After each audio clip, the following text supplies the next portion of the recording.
caalamiga ee umulisooyinka adduunka isla markaana ay ku qalin jabinayeen 52 gabdhood oo bartay cilmiga umulsanimada ayaa maanta lagu qabtay xarunta tababarka ciidanka booliiska Soomaalida ee Janaalka ah ee magaalada Muqdisho.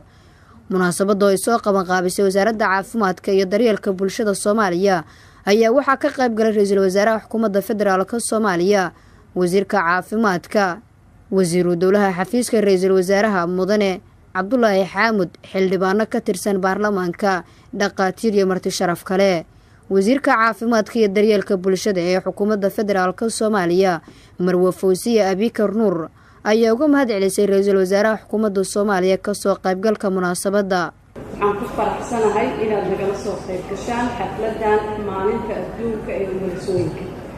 saad la socotaan xafladda waxay ku aadaneed maalinta 5 bisha May, laakiin waxaan dib ugu dhignay si aan ula kulmino dufcad umulooyin oo loo qalin jabinayo maanta oo cadadooda ay dhan tahay 52 qofood.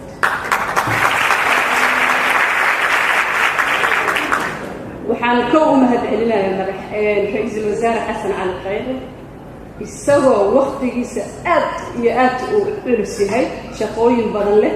ra'iisul wasaaraha xukuumadda federaalka Soomaaliya mudane Xasan Cali Khayre ayaa ugu horeyn hambalyo iyo dardaaran u diray gabdhaha bartay cilmiga umulsanimada ee maanta qalin jabinaya, wuxuuna cadeeyay in haweenka Soomaaliyeed ay hormuud u ahaayeen badbaadinta ummadda Soomaaliyeed xilliga adka ee dalkeenu soo maray.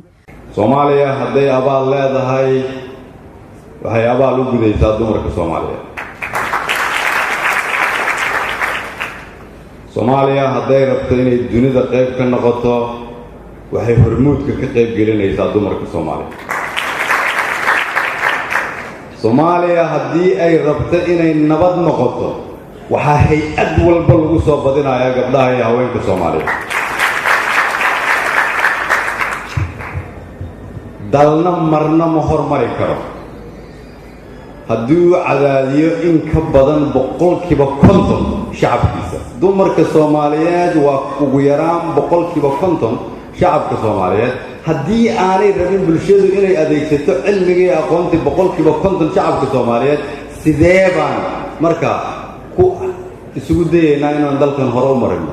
dalkani waxa kaliya uu ka hormari karaa waxay tahay haddii aan nahay madaxda iyo ragga Soomaaliyeed inaan aqbalno dumarka Soomaaliyeed in la siiyo doorkooda. mudane Xasan Cali Khayre ra'iisul wasaaraha xukuumadda federaalka Soomaaliya ayaa ugu baaqay haweenka Soomaaliyeed in ay horseed aan daalin u noqdaan horumarka dalkan la doonayo inuu gaaro. sidaas daraadeed waxaan dhihi lahaa marka ugu horeysa haweenka Soomaaliyeed iyagoo soo dadaalay, iyagoo runtii maanta soo gaaray meel ka wanaagsan meelii ay hore u joogi jireen, waxaan idinka codsanayaa inaadan joojinina dadaalka aad ku jirtaan. waxaan idinka codsanayaa inaadan aqbalinina inta aad hadda haysataan. waxaan idinka codsanayaa inaadan ku qancina qaybta aad haysataan. waxaan idinka codsanayaa inaad su'aalo muhiimana weydiisaan oo tiraahdaan annaguna dalka waxbaan ku leenahay, qaybteennana waa inaad na siisaan, aniga iyo madaxweynuhuna waa idin garab istaagaynaa haddii ilaahay.